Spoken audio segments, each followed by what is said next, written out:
Today we're going to be taking a look at the classic green Nike SB Dunk Low. I got these in late from my local SB shop. They got a late shipment in and I was able to pick them up for retail. And I actually picked these up a couple months ago, but I haven't had time to film the video. So I was like, today, you know what? We're going to make the video so I can show you guys the shoe. And if you didn't know by now, my name is DJ and this is the DNA Show.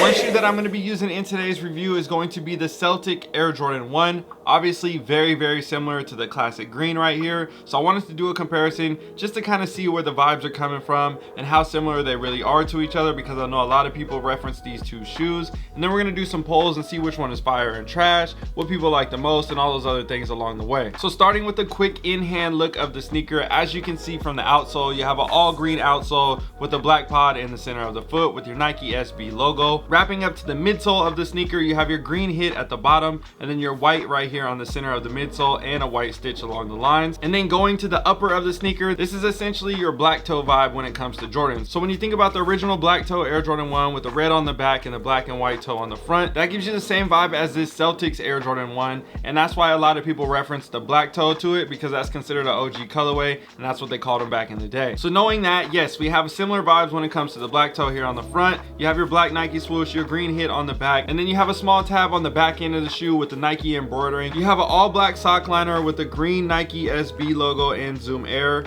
And then on the back end of the tongue right here, you have your green on the back end, but you got your black on the front end with your green Nike SB logo on the top of the tongue. These come standard with a pair of classic green SB laces and an additional pair of white laces to go along with these. I think the green laces look really well, but I feel like low key, if you put some black laces in there, that might look pretty clean too. And I think the reason why I'm saying that, as you can see right here from the Celtics one, these have black laces in there. It blends really well with the tongue of the sneaker, and it kind of gives it more of a subtle look to the shoe, not as much popping out with the green. Again, there's no problem with the green laces or the white laces. I just kind of like to tend to wear something a little bit more sleek looking like this with the black laces. Another thing that I'd like to mention before we start with the comparison of everything on these two shoes, I want to talk about the leather quality. These honestly are not that bad when I touch them in hand, and when you think about this shoe retailing at $100, honestly, that's really good when it comes to the quality of these right here. A lot of people know that regular Nike Dunk Lows, the quality of them honestly just isn't that good when it comes to the regular drops,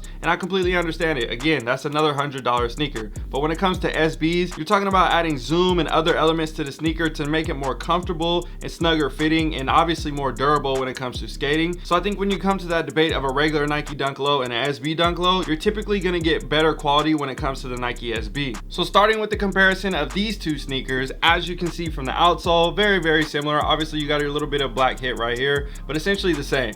Going to the midsole, same thing, white midsole with the white stitch. On the upper, the overall color blocking and the pattern of the shoe is essentially identical. Now when it comes to actual leather quality between these two shoes, honestly I think the classic green is a lot better than the materials on the Celtic ones. I feel like a lot of people remember from the 2010 era, remember when they started doing the Jumpman on the back and they started lowering the quality of the sneakers, and then they started to go into even worse quality when you got to like 2013, 14, 15, 16, like different stuff like that. So I think this was kind of that transitional era when you see the Air Jordan on the front compared to the Nike Air, and you had the Jumpman stitched on the back, and the quality was just all right, but people still like the colorways type thing. So this was kind of in that category of that era, and I understand why because of then. So hopefully that gives you guys a better understanding of Jordan Brand wasn't really giving their best foot forward when it came to materials and quality back in that time. One thing that I really do like about this shoe though, the swoosh. This isn't a leather swoosh. They actually decided to switch up the materials. This is kind of more like a Durabuck or more like a Nubuck, something like that. It's kind of got that small velvety type of feel to it. So I like that little element and a switch up on this shoe. Another thing that is essentially identical as well, besides the text on the tongue,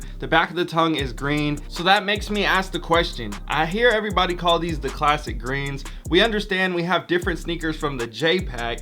This is kind of like a J-Pack SB, yet it's not slated as the J-Pack. In my eyes, I consider them as a part of the J-Pack because we saw a Jordan that is similar to this, but it's not like the OG colorway, so there's reasons why people wouldn't call it that. Let me know how you feel about that whole perspective on these two shoes and this being considered a J-Pack or not considered a J-Pack, because I think if it was considered a J-Pack, it might be worth even more money. Now, don't get me wrong, this shoe is still hitting for like what, 280, 300 bucks, somewhere around there. But typically you add Jordan and Nike SB collaboration to the name, and then next thing you know, you could potentially be adding another 75, 100, 200 bucks on top of the value of the shoe. All right, now let's check out these results on Instagram to see what everybody's talking about when it comes to the poll. I asked a few questions on there, so if you haven't already, make sure you follow me on IG so you can participate in the polls and see all the results here on the channel. The first question I asked is, should I even do this video? And as you can see, everybody said yes, so now we're making the video. The next question I asked is this SB fire or trash?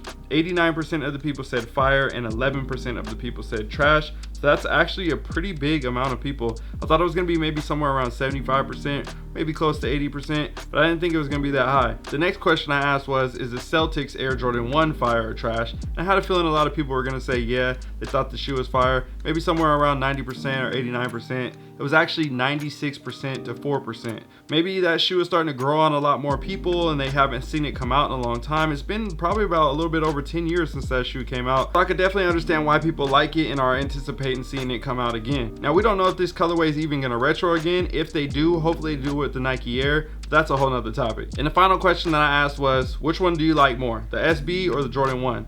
And like I suspected, everybody went with the Jordan 1, 77% to 23% on those results. And those are honestly all things to think about. It doesn't really matter for me because I was happy to be able to get the shoe for 100 bucks. I wanted to add it to my collection and I was glad I didn't have to worry about having to pay resale and all those other things. So at the end of the day, yes, we could talk about value, we could talk about comparisons, we could talk about all these things. I'm just happy to add this sneaker to my collection, be able to get it for 100 bucks, not having to worry about paying 300 bucks or whatever it may be for my size and all that stuff. So I'm a happy camper. I'm excited to show you guys this shoe. I hope you guys enjoyed this, and this was a different little style of me trying to show you guys a new pickup. Typically we do it down in the studio, but I wanted to do something quick, run and gun up here in the office. So I hope you guys enjoyed this. I'll see you guys in another one. All right, y'all, I'm out.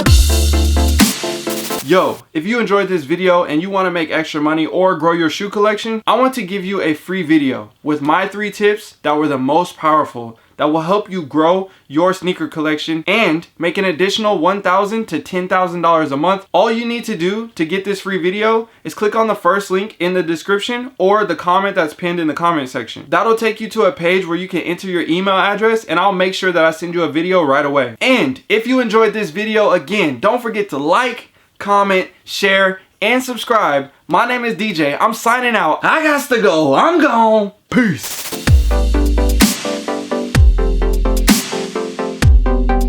Yo, if you guys made it to the end of this video, I forgot to mention earlier, I'm looking for the court purple Nike SB Dunk Low, size 13, looking for a good deal. If you got any leads, go ahead and send them my way on Instagram or drop a message down here or whatever it may be. So yeah, I think that's it. All right, y'all, I'm out.